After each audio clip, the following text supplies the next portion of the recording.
24 hours is what I said. 24 hours and the world will turn against Israel and the Jews. What did the Israelis see? What evil did they experience that was so god-awful? Within a couple of weeks, they called up 350,000 reservists. But a mother and a baby literally tied together and burnt alive. Why did they have to kidnap and then murder the Bibas kid? We're not in soldiers. There were dudes in flip-flops that walked in, and some of the most brutal, they take these guys, and even with one, they call his family, and they murder them with knives brutally while their family's listening so they could hear it. We saw October 7th. We saw it 9/11. Attorney Brian Silber, Attorney Lloyd Golburgh. Welcome to Two Taps and Friends. Grab your favorite drink, get comfy, and let's dive into another episode of Two Taps and Friends. Good afternoon, everybody. Welcome back to Two Taps and Friends. This is Daniel Rosenberg, host of the show. I'm here with my Israel panel on a special October 7th broadcast we wanted to do on Zoom, even though we're not in studio today. But I have my Israel panel, Attorney Brian Silber. Welcome back, Brian. And Attorney Lloyd Golburgh. Welcome back, Lloyd. Thank you guys for coming on. And we wanted to do a special broadcast today on October 7th, even though we're not in studio and all of us are busy running through courts. We thought it was important to have a meeting today and to be able to broadcast. So welcome back, guys. October 7th, big day, obviously, sad day. Brings back all the memories, brings back all the horror. Even though we're still living in it, you know, we've gotten to a point where this fever pitch is just so crazy, the way that it went. And it's funny because I had friends the day after October 7th, people that weren't really aware of this were like, dude, this is so bad, Danny. Like, how can anyone ever side with these people? And I literally said to them, 24 hours is what I said. 24 hours and the world will turn against Israel and the Jews. It's just the way it is, right? So, Brian, what are your thoughts? How you feeling today? I'm sure it's tough for all of us. So I want to talk about two things. Okay. First of all, I have a personal connection to it. It's a little indirect, but it's more than just reading the news. I actually represented a gentleman in Los Angeles a couple years ago. His cousin is one of the hostages. I'm not going to say who it is for privacy reasons, but his picture's out there. Very famous case. And we've kept in touch the whole time. And I've had, throughout the course of the war, a very personal insight into the family's experience. I know a second family also, and this is a little bit more removed. I just know of them. I didn't really interact much. But their cousins also, it's people from South America. They have family that moved to Israel. The entire family was lost. They were slaughtered. Their throats were slit. The children in front of the parents, then the parents. So I have more than just a news and Jewish relation to this. There's definitely an element of it being personal, and particularly with the client. I watched what he went through with every hope of having the hostages returned, not knowing what was with his family member. And when the cousin was released, he looked like a skeleton, to tell you the truth. When you looked at his original photos versus the photos of when he was finally released, and we were actually communicating this morning, and he was telling me he's just not the same. There's a very much lasting effect. But that's the first thing. The second thing I wanted to talk about, and this is the thought that just keeps cycling in my head over and over. You know, everyone's watching TikTok and is an expert on the Israel Arab conflict, okay? Which I think is a bullshit thing. You would never make a decision on having open heart surgery on videos you watched on TikTok, but you're very quick to condemn the Jewish people, been around thousands of years, for these baby murderers and rapists. And I'm not talking about accusations. I'm talking about actual targeting of children. We don't have to get into that whole part. But I want our viewers to consider one thing. Just consider for a moment, what did the Israelis see? What evil did they experience that was so god-awful and so fucking terrible that they reacted the way they did, okay? And that they went to war, all hands on deck, Within a couple of weeks, they called up 350,000 reservists in a country of maybe a couple million potential soldiers. That is a big deal. And it's your working class people. It's your young men in their 20s and 30s who are being called. These are the guys that drive the buses and work in the hospitals and practice in the courtrooms and do the accounting in the offices. Okay. What did they see and what did they experience that was so god awful and evil that they had the response that they did? Okay. No one's considering that. Okay. No one is taking a step back and trying to see it through the other side. All we are is getting flack through the propaganda channels, and everyone just eats it up like it's nothing. Okay. And it's really an indictment on those people because it shows how easily swayed they are just by being presented any bullshit that they can see on a screen. Okay. I keep going back to the same points. Nobody asks questions. Nobody deep dives and does their own research. But I want our viewers to digest this one thought. What did Israel see that was so evil that it invoked the response that they gave? You have to consider this. Right. That is the horror of October 7th, which, by the way, the real videos have not been released. Right. That's what I was just going to say. I was like, because and it's crazy because some of the press have seen it. I think, like, I haven't even been able to see it. I've been trying to see it, but like, it's so bad, obviously. And the fact that these people are all just passing judgment without even seeing the videos. And what scares me is I think even if they did see the videos, Brian, like, I don't know that they would, they would probably try to find some AI bullshit, or, these days you see what you see and these people don't buy it, Certainly a percentage of people will be like that, but I still maintain something I've said in prior episodes. I really do believe that a large portion of at least American society does have a well-anchored sense of good versus evil and right versus wrong. And we have a lot of silent supporters. People are afraid to speak their mind because, God forbid, you say something that you say the wrong thing. God forbid it can affect you professionally or personally. People won't talk to you. People are shamed and scared and cornered with the threat of public opinion. It takes a lot of strength to come out and do what we're doing, and putting our faith instead of in what people think, maybe what God thinks more. We're very principled coming here and having these discussions that are very candid. But I want to circle back. I want people to just ponder for themselves. What did Israel see? What evil did they witness? What evil did they experience that it caused them to react the way they did? Think about that. Danny makes a good point in answering your question, which is the 47 minutes that we have not been privy to, that the world has not been privy to. How bad can those 47 minutes be that we've seen video of people watching the 47 minutes and the absolute horror in their faces, including those who hate us. We've seen it from journalists that have broken down in tears on air. People were throwing up on when they CNN.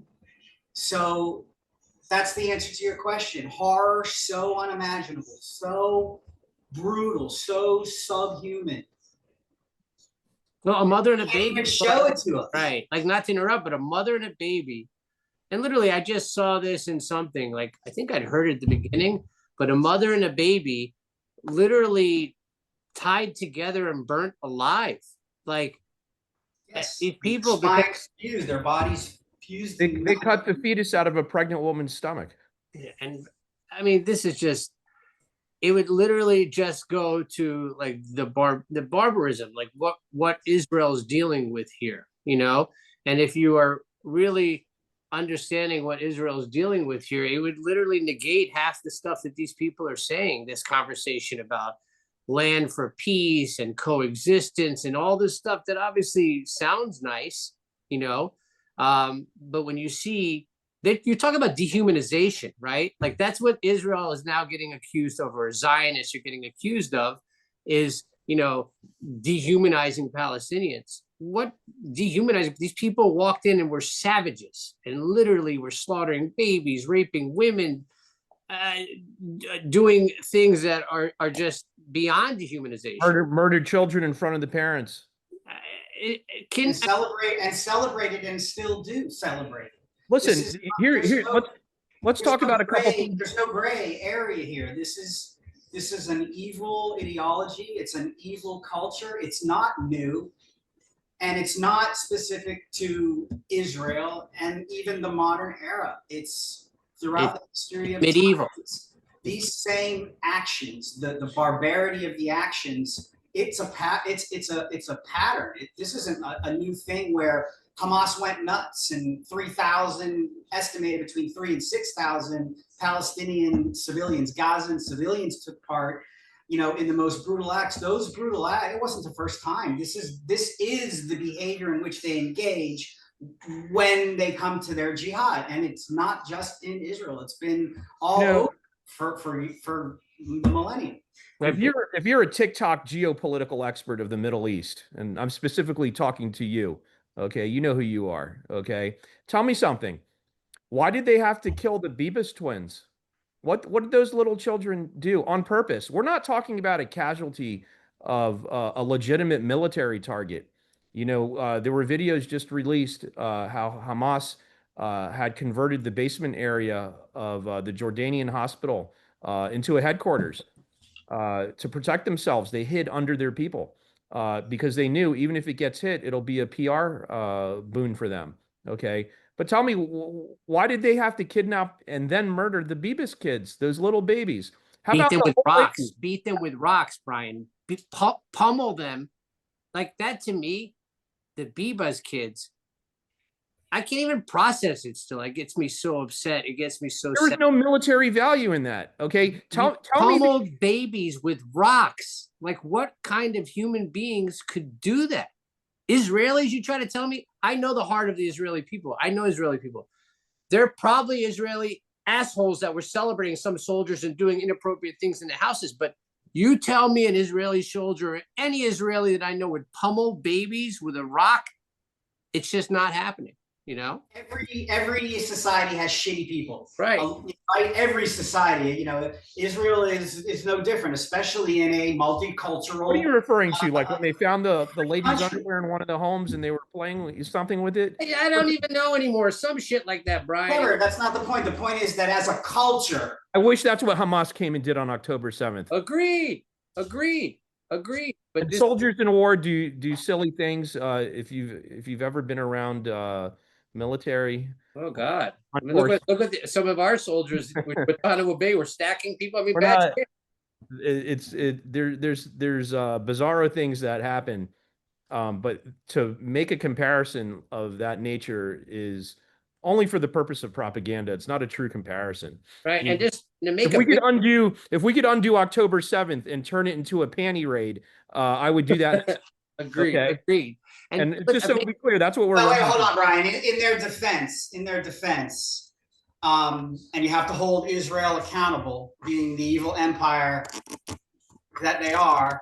Tongue in cheek. Thunberg's jail cell that she was in for apparently 4 or 5 hours the other day was infested with bedbugs. Right. So, that's right. You know, right, because she was the bed bug. That's the part they didn't explain. Right. But aren't these obvious examples of the absurdity of all of this? In other words, the Israelis, right? They're so evil. The Zios are so evil that the world should shun them. That as a matter of fact, violence against them is legitimate, right? That's how fucking evil the Jews are. And this violence. And this. By the way, I want to make 2 points. Let me finish my point. But when it comes to, you know, someone like Greta Thunberg, right? This moron or this victim, whichever she is or both, ends up in Israel because she's trying to somehow on her own invade a legal blockade, is given sandwiches and raincoats, right? And a fresh meal and beautiful clothes and sent home within 24 hours. That's how evil Israel is. Right? I want to know how many of our viewers know Jews that are evil. It doesn't exist. Okay, I'm not saying we don't have our frustrated, yeah. share of, bad apples, but comparatively, at least all the Jews I've ever met in my entire life seem to be fairly decent folk. You can't say that we're people that grab guns and rob. We're not, we have our bad ones, a couple here and there. Epstein, for example, Rothstein's Right. another one. They're all over Those are that. the extreme exceptions. 99.9% of the Jews out there are family people with careers and professions and business, and they just want to raise their kids. Too busy Look being at your productive. personal Right? life. Too busy being productive. That's what the Jews are. Right. How many Jews can you point out in your personal life that that you say that guy, he's an actual scumbag? You're not. I mean, there's exceptions. Everybody has exceptions. But comparatively per capita, you can't say these things. Why is that? And you're going to tell me Israel's the exception? Let me ask you another question. You ever been to a city for the first time? I happened to be in Washington D.C. over the last weekend, and I hadn't been there since high school. It'd been a while. And I was surprised, and the thing that I reflected on is how different it looked compared to my memory and my expectations. And I realized, my memory and expectations have been influenced by what I've seen on TV. How many times you've seen, for instance, I went to the White House, right? That part with the gate, you could see the White House through the gate, people protest in front. It looked totally different from what I remembered and what I expected. And the takeaway for me was, look at all these people getting their information off of social media about a war that has been waged for over 100 years, and this is just the most recent chapter. And they think they know something about it because they watched something on TikTok. Right. It's so narcissistic. It's so arrogant, and it pisses me off. But this is the reality, Brian, that we all were discussing, a few episodes ago about the reality in the world versus perception, and how perception is reality, and how the problem that we have is the misinformation that's on the internet. And we're passionate about this. We know about this. You and Danny are much more connected to Israel, but we're all, this is our thing. This is what, since October 7th, especially, we live this daily. But we also have the education, and most people don't, and most smart people don't. It's Americans. And whether but I don't opine about things I don't know about. That's the difference. I might watch the news, read something, and think, oh, okay. But I don't express strong opinions and condemn an entire group of people because I watched a video on TikTok. Yeah, but if your entire ecosystem, if your entire media conglomerate, right, and your algorithm is just videos of Gazan civilians being killed and Gaza being leveled, why would you? In other words, it would make sense that you wouldn't question that if you didn't have the education, because you would think you're getting it. And that's my original point, by the way. I want our viewers to reflect for just a moment. Appreciate that you're talking about a place 99% of you have never been to. You've never interacted with the people. You don't know the lay of the land. You don't know what Gaza looks like. You don't know what southern Israel looks like. Okay. You've never flown into Ben Gurion. Okay. Tell me, what did Israel see and experience that caused this reaction? You have to ask yourself that question. And you gotta wonder, could it have been what they say? And what does that look like? What caused Israel to go from October 6th, Shabbat started October 6th at night, okay? It was Simchas Torah, a Jewish holiday that follows Rosh Hashanah, Yom Kippur, Sukkot. What caused Israel on Simchas Torah and on Shabbos? It was Simchas Torah and Shabbos the same day to say, you know what? Let's just go make Gaza into a parking lot. What caused that? What did they see and experience that elicited that reaction? Okay. Right. Well, I mean, you and I, we've all seen all of it, many videos, horrible videos. I don't know how many everyone has seen. I know that I have most of them, and attempted at least early on to post them, and Facebook would take them down immediately. So I really don't know what people actually have seen or have not seen. And even when I put them up now, they still get that, that wall that you have to click through, and most people won't do it. So I don't even know what they've seen. I wanted to know, Danny, for the purposes of the podcast, if this went onto YouTube, for example, if we shared screen and played some of the video and made them part of this broadcast, would YouTube take it down?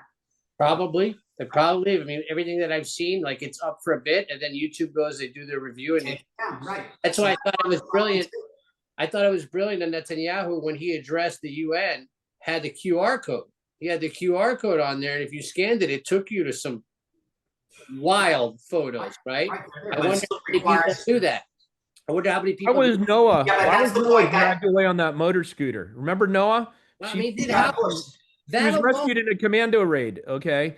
But Right. Noah Argami, why was she dragged away on that scooter? Explain that to me. How about the girl that was thrown into the back of the Jeep, bleeding from her crotch? Explain that to me too. And Okay. everybody saw that, Brian. I'm That, leaving. everybody saw that. If that's all you knew, explain it Is to me. enough. That alone, and you know what? Let me bring up a point real quick too, because this apparently is going to be controversial. I don't care. Clearly, this panel doesn't care. But you know that in this negotiation, we'll talk about what's going on. Yes. Obviously, with this Yes. exactly what's going on with this like latest, you know, hostage. Hopefully, we're getting all of them home. I'm being optimistic, but I saw a report where Hamas came out saying, "Hey, it's going to be difficult for us to release and this is a big point. Release these hostages because we've lost touch with some of the people holding the hostages."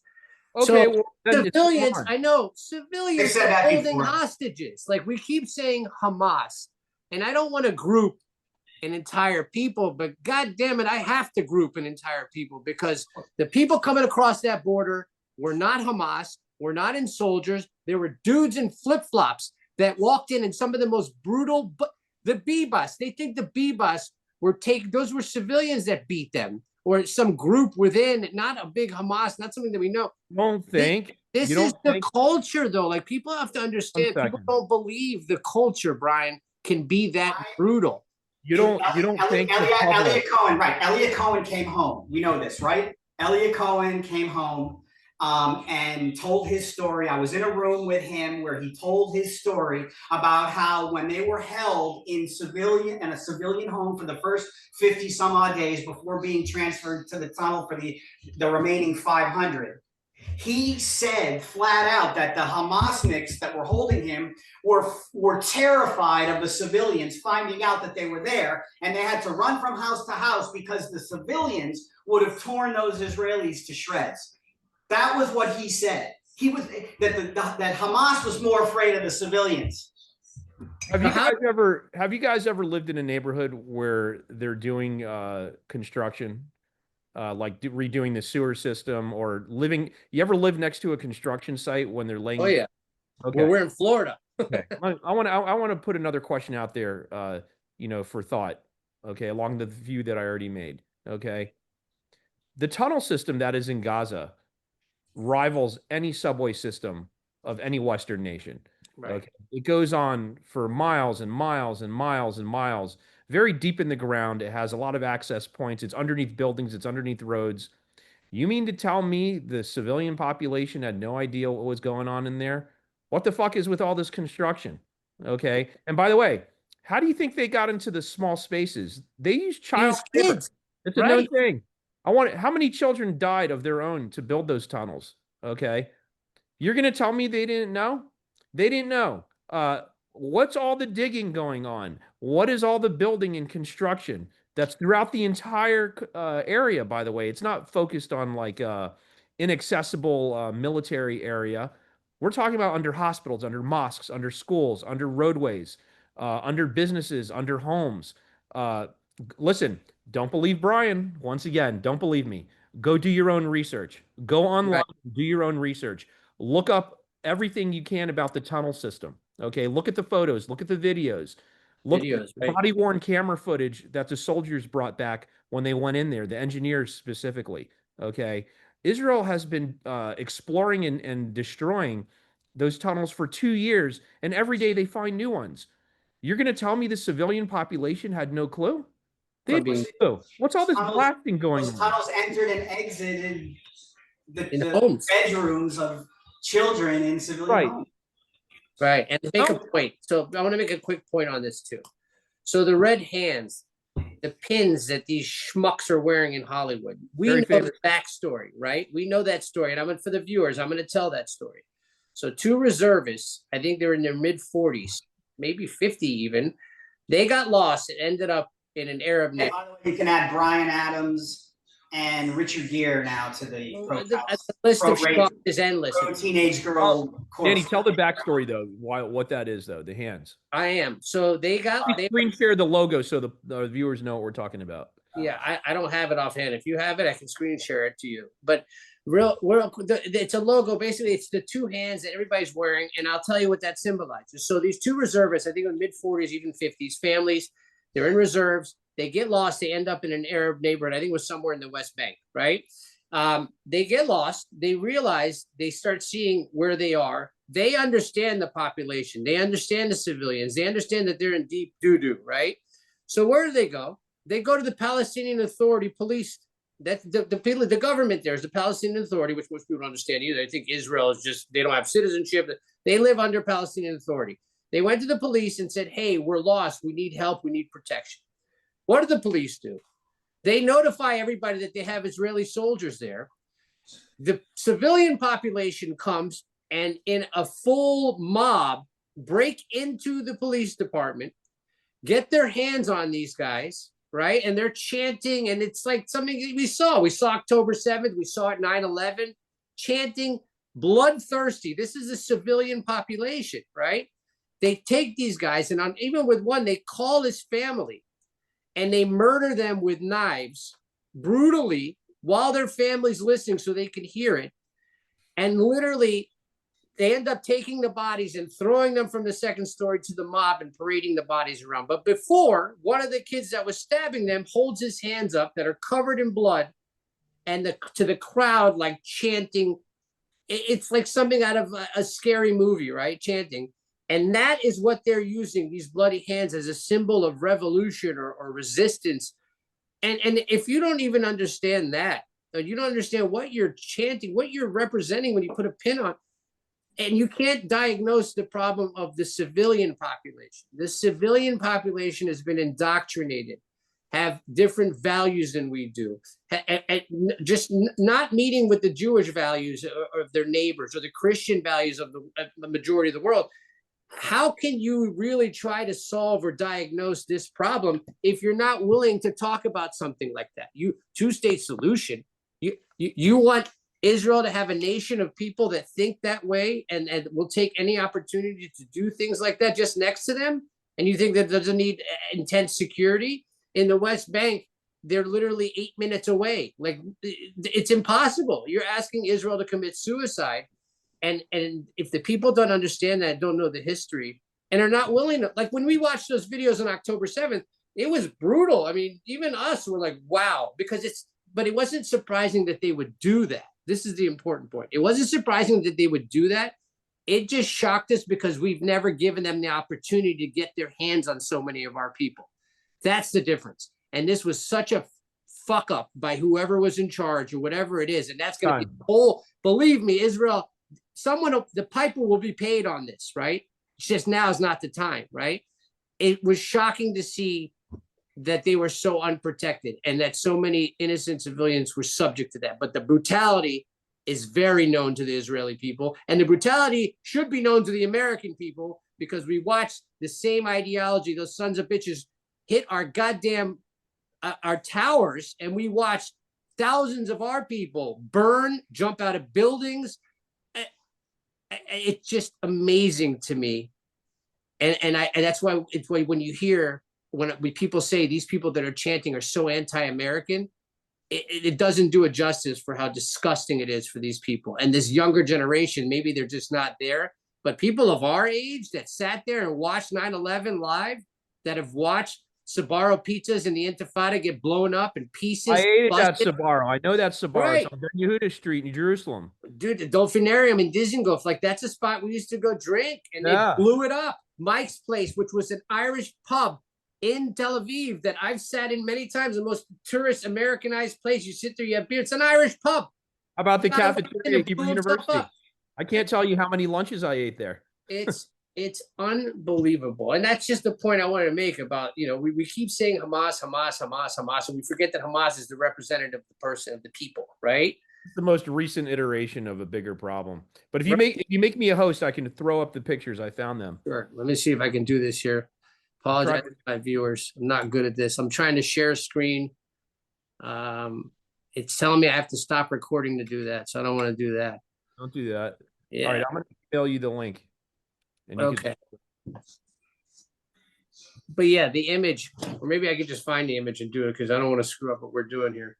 type in Billie Eilish, bloody hands, Hollywood logo, Palestine or something. Here. It'll come up. All right. So this is the image for the viewers. Let me see. Can the viewers see that? That's the Yeah. image. That's Right? it. But I want to show you the next picture is where it comes from. Let me see if I can find it. There it is. Let's see if you can see this image. Can you see this image? Can they see? Let me see. Back up a little bit. There you go. Stop. Can you see that image? A little bit. No, you back up. You got it. You're going. Let me see if I can get a bigger image of it. Hold on. You're just putting the camera too close to the phone too close to the camera. All right. You see that?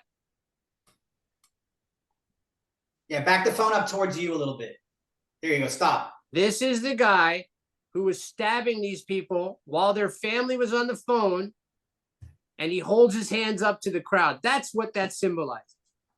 That's what these people are literally touting. His These hands are red with blood. covered with blood, because he was literally stabbing, just literally like gutting people with their family on the phone. So these people, I would venture to say that 95% of the people wearing that pin have no clue where that comes from, you know? And if they did, that's even scarier, right? But this is the effect of social media now, where everybody gets their education there and the algorithm feeds it. I was just looking at a quote that just boggles my mind. And here's what it says. You guys probably are familiar with it. If Israelis lay down their guns, genocide will end. If Hamas lays down its weapons, Israel's planned ethnic cleansing happens quickly and without any resistance. So they believe, they took that see what I from mean? The inverting, right? And they believe this. They believe. So again, back to what Danny was saying at the start of the show, or actually was Brian. You mentioned this point too. Like what? Where do they? In other words, They what perverted about on it. October to 6th? build them a year. Why didn't Israel? If Israel was planning an ethnic cleansing, why didn't they ethnic cleanse before October 6th? There's no air defense system. This is ridiculous. No air defense system. Israel has one of the mightiest air forces in the world. This would be done. This would be done. We're sending soldiers in on the ground and losing sons, daughters, brothers, uncles, sisters. It's just ridiculous. And everybody knows if Israel laid their arms down, it would be October 7th. It would be October 7th all over the country. That's right. What you quoted, by the way, was a very famous quote from Golda Meir, one of Israel's prime ministers. By the way, one of the first female prime ministers and nation heads in the modern world. And she famously said in the 70s, if the Arabs put down their weapons today, there would be no more violence. But if the Jews put down their weapons today, there would be no more Jews over Israel, right? That's the truth. That's right. It's absolutely the truth. And another quote she's great for is said, when the Arabs love their children more than they hate us, they'll be peace as well, right? Golda Meir is full of them. She was an incredible woman, obviously. But she diagnosed the issue. These people have diagnosed the issue. I hear, like, I don't know if you watch Dave Smith, that schmuck. I can't. Right? I see his face. I change the channel. I know, but he went on the guy Cooper Hughes, I think, Cooper Coleman or Coleman something Hughes. His name's Coleman. Yeah, he's very good. Fantastic, right? He went out and literally Coleman was ready for him, because what this guy Dave Smith does is he'll quote something out of a book that he's hoping no one else read, and he just stays superficial. He takes context out of it, right? But this guy Coleman was ready for him. He goes, "Oh, let's talk about that quote," and he read the whole thing, and literally, like, they started getting into Ariel Sharon, right? And he was talking about the disengagement, and that Sharon, the Sharon disengaged from Gaza because the Palestinians will say, these activists will say that he disengaged from Gaza because there's a quote where he wanted to put the peace process in formaldehyde, right? But that's not the full quote. So the full quote was, they had learned, because they'd always wanted peace and a partner for peace. But in one of the occasions where they learned that when they get down to the very end, it's always rejected. So they realized they don't have a real partner. And it was the last attempt where Arafat like second, like he literally undercut Abbas in a peace attempt. And then the quote was, well, we'll put this in formaldehyde and we'll see what happens here, right? Like they tried so many times to Now get we see what happened. and yeah, exactly. And the plan for Sharon, by the way, he left Likud and started Kadima. And Kadima in Hebrew, for everyone doesn't mean it means Forward. moving forward, onward, right? And the idea was then to disengage from the West Bank, like to see, okay, let's try it this way. And then obviously he had a stroke, and the poor guy died, and it was terrible. And then the Likud party, and look, Netanyahu, in his defense, he said in Gaza withdrawal, this isn't going to work. This is the dumbest thing we could do. Bad idea. He was 100% right. And I guess the thinking was, hey, we'll show the world, look, we'll give it to them, and they don't want it. But the world doesn't see that. The world makes up excuses for why it didn't work. They blame Israel. It's insane. It's insane. So it's very, and let's see on October 7th, how many people are sharing like a ribbon on their profile. What was the day when we had the blackout for like, everybody blacked out their profiles? We're not getting any of that. Like I'm putting stuff up. A couple people are putting stuff up, but nobody cares. Nothing in this for other people. That's why there's no virtue signaling that you get a benefit from here. Right. It truly is a test of ethics and character that you should take the time to truly study a subject and be knowledgeable and ask the right questions and stand up for the right thing. That's what this conflict requires. And it goes back, by the way, to our very first episode, why I say from the very beginning, and I still say it, none of these people have a say. It makes no difference what some dipshit at Columbia University has to say about this conflict. He doesn't know anything about it. You've never been there. You don't know the people. You've never walked around to see the significance of the territory insofar as military issues are concerned. For instance, the value of the Golan Heights and why that makes a difference about who gets to live and who gets to die. There's a very strategic value there for the side that holds it. All these issues, and I keep going back. It's like visiting a city that either you haven't been to in a very long time or it's your first time there, and you're impressed about how different it is compared to what you expected. You can look at something through the lens of your iPhone, but when you're walking the street and seeing it with your eyes, it's a very different experience. And this conflict is exactly one of those. You cannot think you can watch a screen and know anything. You would never go to a doctor who watched a few TikTok videos and said, okay, now I'm going to do open heart surgery on you. Don't worry, I watched a video on it. Oh, or I've been watching videos for the last 6 months, or I went to a class at my local university and heard another doctor speak about it. Okay. Right. You don't know, and embrace your ignorance. I'm very comfortable admitting when I don't know something, right. And that's the problem that I have with people. Right.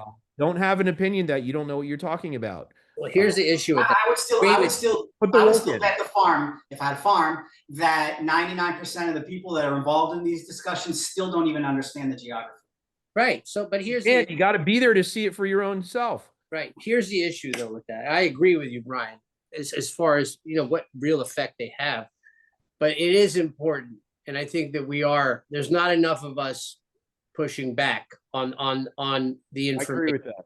And it's important because in this day and age, I've learned, you talked a lot about critical thinking and how we are able to critically think. And I've been really trying to pay attention to some of these people that I debate on or that go down these conspiracy things with Charlie Kirk and all this.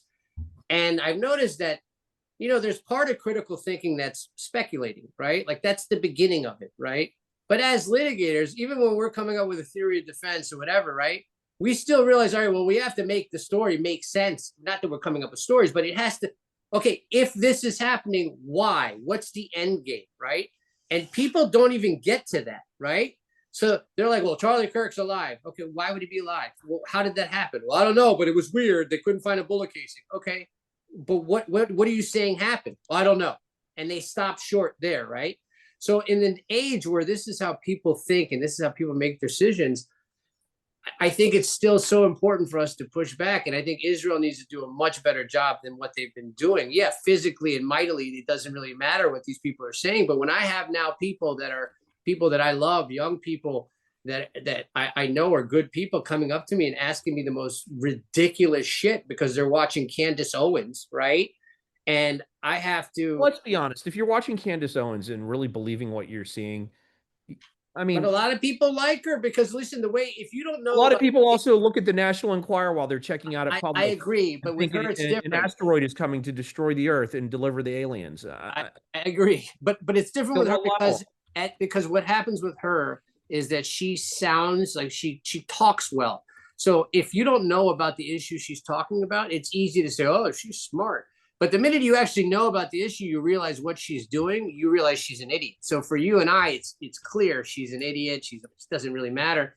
But these kids, they follow her and they agree with her on things. And like, I think it's just, we just knew we need to do a better job of combating the bullshit, you know? And I don't, and in a sense, like, I get what you're saying. Like, these people are going to have their opinions no matter what, and especially the ones with bias. But there are some people getting swallowed in there that I don't think have biases, you know, that I think are just really getting misled. And that's why my overriding point of coming on this podcast is Right. I don't want people to listen to me. I really don't. You know, I'm just another guy with a mouth and a brain. Okay. Do your own homework. Okay. Study these things, not on TikTok. Okay.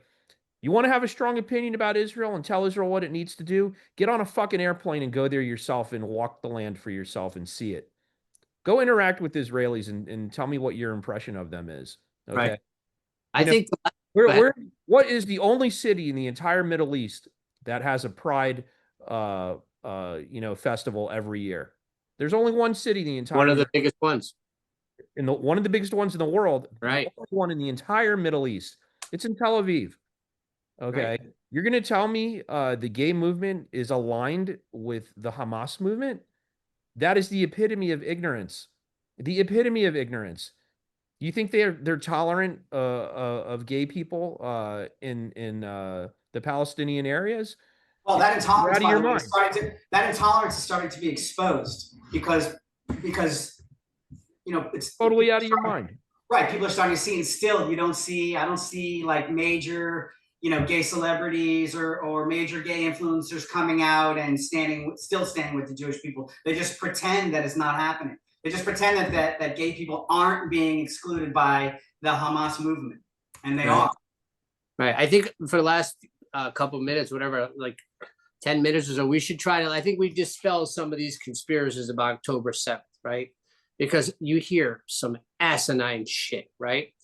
What's the stand down, the order that they're saying that the military might have called? What is it called? What are they saying? The order where, you know, we let civilians die or we kill civilians so they don't get taken. Do you remember the name of that order they've been saying? There's a name that it's I can't remember. It's such bullshit. But apparently there's some kind of an order. I don't even know if it's true that their allegation is that Israel has a command where hostages are being taken there, wherein the military is ordered to execute these hostages or civilians. Literally, this is a thing before they get taken, so they're not put in political pressure and in bad position. Okay.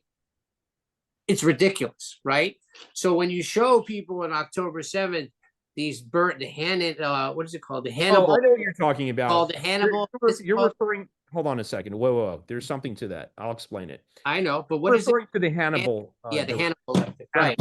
Okay. But that's what they're Hannibal. Okay. Let me explain to you what Hannibal is. Good. Okay? And I, trust me, do not know everything about it. I know a limited amount. The Hannibal Directive, it's called. Hannibal Directive. Okay. It's a command when they get on the radio and they say, Hannibal. Okay. This is what it is. It originated from when we were having a problem with the Palestinians trying to kidnap soldiers. Okay. Go back, even a few years to some of the prior conflicts. The idea was this, and it's a very controversial thing. It's almost like in that movie, A Few Good Men with the Code Red. Code Red, right? It's a thing that happens in the military, but you'll never find it in the books. It's unofficial. Sure. So the idea was when a soldier is irretrievably being kidnapped, okay, it's better that he should die than to be kidnapped, okay, and be taken prisoner and tortured, have his genitals mutilated, then be used as a political pawn, have him starve to death. That's what we're talking about. That's what these animals do, okay? It would be better that he should die than be captured and tortured and used, okay? So there's talk that there's a thing called Hannibal. What is Hannibal? When that is happening, all the local forces, everyone in that sector, unloads on the sector to try to take out the hostage taking. Okay. And basically what happened on October 7th, and there, see, it's a mixed thing. I think there's some truth. I think there's a lot of falsehood. Okay. Israel was being invaded. Okay. And they had to shut it down. Okay. And you got to put your head in the mind of the warfighters at that time. They don't know everything that's going on. There's a thing called fog of war. Go read about it. Okay. It happens in every conflict all over the world. You have limited information coming in, you have conflicting information coming in, you have emotional responses being triggered. All they know is they're under attack and it needs to be stopped immediately. So there were parts of the border where the attack was going on, where the command came in, if it moves, kill it, because we need to shut this down. Whatever this is, it needs to be shut down. We need to secure this sector. If there's someone coming over the wire, kill. That's it, because we're being invaded. The enemy is coming through the gates. The enemy is coming through the walls. It needs to be stopped at all expense. Okay. And the calculation in that moment is, even if you lose a few people to friendly fire, that is a far less price to pay than allowing the invasion to continue and the country to be split in half and an invading force come in and take additional cities, additional people, and have an unfettered slaughter. It's almost like when paramedics arrive on a horrible car accident and they do what they got to do to stop the bleeding immediately. You know, when you put a tourniquet on somebody's bleed out leg, okay, you're cutting off the blood supply to their leg. And they only have a certain amount of time before they're going to lose the leg. This is a very crucial thing. But you're willing to make that sacrifice to save the human, okay, to save the life. And that's exactly what was going on October 7th. They had to shut down the invasion. And the problem is when you're in the middle of it and you're a war fighter, especially when you're a commander, you have limited information, you have conflicting information, you have fog of war taking hold. And all you know is you got to stop what's happening. So there were sectors where if it came over the wire, they killed it. And that's every single military on planet Earth would do that. And that's unfortunately the situation they found themselves in. So if you're going to tell me there's instances where there was friendly fire, I absolutely believe it. But that was the circumstance that the Army found themselves in. They had to choose between an acceptable level of friendly fire in exchange for the benefit of making it stop and getting in control. And by the way, it took them 15 hours. Okay. The attack started at about 6 o'clock in the morning and it went on until about 10 o'clock at night. They fought all day long, all day long. Okay. Oh, yeah. So it does not surprise me that an order was given at a sector along the fence where we can see through drone footage and satellite footage, the enemy is coming in, shut it the fuck down. And if it's driving on that road, if it's walking on that road, it dies. Story end. Because you need to stop the bleed. If you lose the leg, you lose the leg. But we're here to save the life. And that's what, that's what the problem is. Again, go do your own homework. Don't believe Brian. Go read up on military history. Go do your military studies and see where else that has happened. I guarantee you in the United States, if we were being invaded through one of our borders by an existential threat, and that's what Israel was facing, an existential threat, like the country could be lost and millions of people could be slaughtered, they will shut it the fuck down, guaranteed. I promise. And if you do your research, please don't rely on Al Jazeera, okay? Yeah, I have a brain. Al Jazeera, anyone that knows this conflict, Al Jazeera was literally terrorist, and they still are terrorist propaganda for years, it's been known. And they now have an English channel. It's all funded by Qatar. Do me a favor. If you look there, look at 10 other places in case. But listen, as far as the Hannibal Directive, what drives these people to say stuff like that is they show, I think we need to distinguish and we need to give facts on what happened that day. They show the aerial of all the cars that are parked at the concert burned out. And they say, well, why would this has got to be military aircraft that took them out. And anyone that knows and has watched these videos knows that for you people that think that, you know, Hamas went, they broke into homes, raped, killed, burnt, set the place on fire. That was their MO. They went and shot people, set the car on fire. They shot people in the car, set the car. They set all these cars on fire. They literally went row to row, opening fires. People tried to flee and get in their cars and ended up in a deadlock trying to get out and just got executed. It got burned out. To say that the military would literally firebomb their own people, it just shows the naivety of these people, of the state of Israel, of the culture, of the different cultures. And I think it just speaks a lot to that. The next thing that these people want to bring up is ignorance of what military and defending a nation is about. Right. If you're someone who served in the military, particularly in ground forces, I don't care if you're in armor, infantry, artillery, you're familiar with this. Okay. There's times where you got to shut the attack down. Okay. And sometimes friendly fire will happen. That's a truth. But again, you're in a horrible corner of a situation where you have to choose between a few friendly casualties versus something truly catastrophic that jeopardizes the very existence of the country. If the United States had to sacrifice some border civilians to save America, the military would do it. And that's what October 7th was. You got to consider the fog of war. The commanders on the ground did not know the big picture. All they knew what was happening in their sector, and they had to shut it down. So it doesn't surprise me. But that's what war is, and that's what Hamas brought. That was not a choice Israel made. Israel would have preferred to have a very nice Shabbat that Saturday. Israelis just want to be left the fuck alone. Right. And that's not the walls and the checkpoints and the occupation and all of it is as a result of their refusal to live in peace side by side and or amongst the Jews, period. And their violence has led to everything we see, and it just continues. And Israel's war is just. But I agree. And that's not what happened, though. Real quick, with the firebomb vehicles at the concert. Listen, the whole issue was the military didn't get there for so long. These concert goers were alone, getting executed. The rumblings in Israel is, where were our people? Where was our military? It took them hours. Nobody fought. These guys were in traffic trying to get out immediately. This was all Hamas, or civilians, or whatever you want to call them. This was all them. It wasn't the military. The military wasn't even there. The military was fighting on the outskirts. These people, the concert goers, were, for all intents and purposes, abandoned by Israel. No, I wouldn't even say abandoned. They weren't. That leads to the next issue. Not abandoned, but the failures of the Israeli government, and Israeli military. That we hadn't got to a whole podcast. Right, but we're going to get to that. So the next thing is the government allowed it. How could Israel, the most mighty force, how could this have happened? But Brian touched on this in the beginning. People don't understand. See, what day is it in Israel? So first of all, it's Shabbat. And in Israel, Shabbat, the country shuts down. It's not necessarily like, kind of sort of like Sunday here, but more and more. It's like Christmas morning. Exactly. The world is shut. Israel, for all intents and purposes, is shut down. Soldiers are home. And then add on Simchat Torah. Simchat Torah is like the third holiest holiday in the Jewish religion.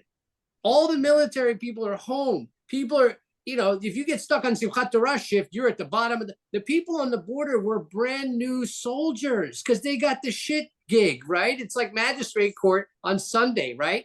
1,000,000%. You get the shit gig, right? They got the shit gig. So you're going against 18-year-old girls. We got some good friends there at Mad Court still in the morning. Exactly. I'm not saying that, but it's still a shit gig. Like 18-year-old girls. 18-year-old girls are there, right? That's who's guarding. And you're saying that the government allowed it? You imagine rallying everybody up this morning. Hey, what's going on? We're getting infiltrated by Hamas is shooting rockets. Okay, that happens fucking twice a week. No, this is different. Okay, by the time images start coming out, people are like, holy shit, I need to now go to the nearest army station. They get to the army station, it's chaos. They have no communication because those stations have been bombed out. All their people have been taken out. There's no communication. Imagine the snafus left and right. By the time you had soldiers that got in their car in their shorts, took a gun and drove down there and got killed, right? Because they were fighting on their own. They couldn't figure out what's going on. This was chaos. Well, the army was focused on Hezbollah in the north, and they had an ideological and who knows, blind spot about what was going on in Gaza. Right, it was like 9/11. When 9/11 happened, I remember looking out my window in the blinds to see if we're getting bombed in my backyard because nobody knows what's happening. We're under attack, right? They're like, holy shit, are we going to start getting firebombed in our neighborhood? Actually, there's a very good local example in Broward County. Do you remember when they had the airport shooting? Okay, the Fort Lauderdale International Airport. One of the big issues to come out of that experience, and ask anyone who was around law enforcement at that time, is all the local police agencies self-dispatched to the airport, okay? And they literally had a traffic jam of police cars, okay? You couldn't get in or out of there, okay? Because all the local agencies self-dispatched, and it was a totally chaotic thing. I don't know how much the public knows about that, but it's worth looking into. There have been a lot of changes that have occurred as a result of that, but it's a very well-known issue that when it went out on the airwaves that there was a major terror event at the airport where multiple people were shot to death. Everyone with a badge went to the airport. Okay. And by the way, with good intentions, they were there to do their job. I'm very proud of our law enforcement. But it was a tactical nightmare. They created a traffic jam of police cars, a very well-known case study. But I want to circle back to my original point that we started the podcast with. What did Israel see and what evil did they experience on October 7th that caused them to react the way they did? And that's the takeaway I want our viewers to have today, 2 years later. You can call us evil. You can call us what you want to call us. Okay, that's fine.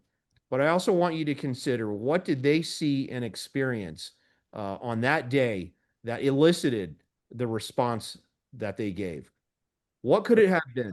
Don't give me this bullshit that started in 1948, because on October 6th, there was peace. Agreed. And I think what happened that Shabbat on a holiday, Simchat Torah, okay, where the whole country was shut down. The soldiers were on leave from base. It's a holiday. It would be like if you told me Thanksgiving morning or Christmas morning. Okay, that's the state of the nation at that point.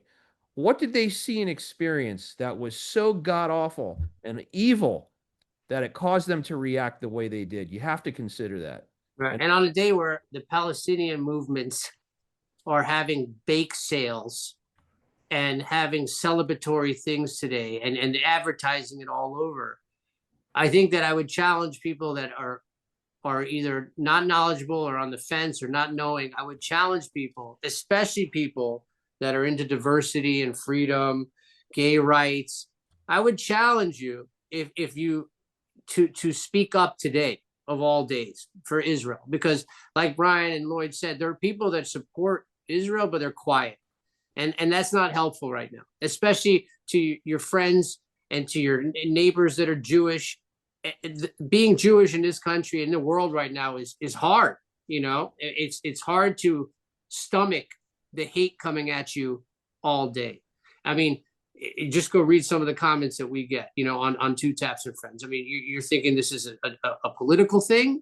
It's not a political thing. 90% of the comments are just Jewish stuff. Like, it's hard. And for Jewish children and non-Jewish children that are I am very proud to carry that burden. Me too. But the point is like, I challenge you today of all days, just for the memory of, like, our hearts today are with the families of the hostages that are still there. 2 years. What's the excuse? Nothing. 2 years. The family. I tell you something. Bodies. I think it was Noah Tishby. She's a journalist. I think it was not brilliant. She made this great comment. Okay, I think I read it on Sunday a couple days ago. She said, it's kind of weird how the people that are supposedly the victims of a genocide are kind of taking their time on the decision to end the genocide. Yeah, right. Why is that? Why are they sitting on they're taking so much time to ponder how to end the genocide and all the starvation? All those big celebrities. That's not what's happening. And the Dua Lipas of the world. Where are those, absolutely morally bankrupt ingrates today and yesterday and the day before? Where are they on TV saying, okay, Hamas, the ball's in your court. Everybody else, including just give those mean Israelis their hostages back so that we can end the genocide. Where's all the celebrities saying that? Oh, Hamas, just do it. Just do what they're saying. Do it for the people. Right. Even the Arab countries are on fucking board. They're going to Palestinian rallies. I'm literally looking at a list of Palestinian rallies today. Right. Celebrating in the faith. Listen, no matter what side you're on, if you told Israel or pro-Zionists or people to, like, have a moment of silence for babies that died in Gaza, we would have a moment of silence. Okay. Look at the difference in the rallies. You see, but- when the Israelis had, when Jews or Jewish supporters or Zionists, whether they be Christian or Jews, whoever, are marching in New York or in Italy or in France, the peaceful, singing all about love. And then you look at the pro-Palestinian crowd, the same, nothing but debauchery and hate and kill. Right. You know what? I'll put this out. If any pro-Palestinian people are willing to today put up something in their profile or whatever they do in some way, in just remembering and the victims or the innocent civilians that got killed on October 7th, or that are being held, or some of the families that are begging for the bodies of their children back. If you could put something up, I assure you, I will put something up for dead Palestinian civilians every day this year. I will put something up, but I don't think it'll happen for every like single the Palestinian optimist- child, every Right. single one, because they are, and I'm not talking about just since October 7th. I'm talking about the entire society of Gazan children. I'm Right. talking about Many were everybody that sacrificed goes to through dig an those Iowa tunnels. education program. The children, their children are the biggest victims in all of this. Right. And even if you say It's horrible. that the It's child Hannibal abuse. Directive killed the people on October 7th, still say you're sorry. I challenge you to be able to say, I'm putting this up in memory of the people that were killed by whoever you. That's why I love you, Danny. I 'cause your guarantee you- your naivete is still solid, and I love that. You can't. You They won't. don't give a flying fuck. They love this shit. Right, because it's Jews that die. That's what I'm saying. It's Jews that Yes. die, and the world doesn't When we care. sit here and we boo-hoo about, our trauma, they go, oh, my little violin for you. That's exactly what they think. If they could, they'd kill more of us. Right, right. So, I mean, listen, we got to wrap it. It's been an hour. I don't want to keep too long. People start to veer off. But thank you guys for coming on. I'll give you all a last thought real quick, and then I'll give a last thought. Lloyd, you have a last thought? No, man, I don't have last. All right. Brian, you have a last thought? My My last thought is, if you think you know something about Israel because you saw a video online, I want you to think of the first time, if you're from South Florida, you saw snow. Okay? You probably your whole life heard of snow, you've heard of skiing, but you had no idea what it was until you saw it for the first time. And that's exactly your knowledge of the geopolitics of the Middle East and the military circumstances that Israel finds itself in. And if you're going to have a strong opinion, you got to put the work in. And it starts with going there. You really need to see it and interact with the people and reflect on your own personal experiences and say, how many horrible, terrible Jews do I know? Not many. We have our bad apples, but per capita, it's much less than other people. Yeah, I mean, no doubt. Read well-sourced, credible, objective history books, and start with the official documents. They're all there. And if you're not willing to put in the work, then just don't have an opinion and kindly shut the fuck up. Right. And at least just, if you're going to just read the other perspective, even one article, I challenge you to do that. Listen, our hearts today are with the Israeli people, with Jews around the world, as Americans, as Jews. Our hearts are with the families of the hostages. We're praying that this deal happens, and we're going to be optimistic that we get all these guys, the remaining hostages, home, and we get the bodies of these innocent people home. And our hearts are also with the survivors of October 7th. That'll never be the same again. With the Israeli culture that had to watch that. With our hearts are with everyone today. That we all carry a heavy heart today. And I want to thank our viewers and listeners for coming on and listening. I want to thank Brian and Lloyd for being on the front line here with me, getting hate spewed our way, and we do accept the burden of this, and we're warriors, and this is what I'm sorry, but I'm 100%. here to do this. I'm here to do this. I don't care what comes my way, and I'm proud. I'm proud to be on the panel with you guys. I'm proud to be friends with you guys. Hope everybody. It is not 1939, and we are not going quietly. It's not going to happen. These aren't Jews with trembling knees. So you come at us all you want.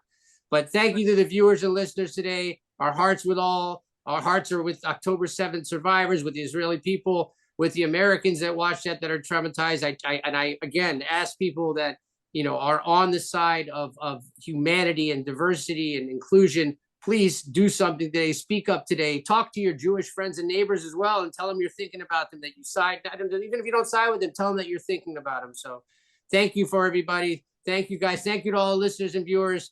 We'll have our Two Taps and Friend normal episode be coming out in studio, but we wanted to bring this to you today. Thank you all. Love you all. Cut.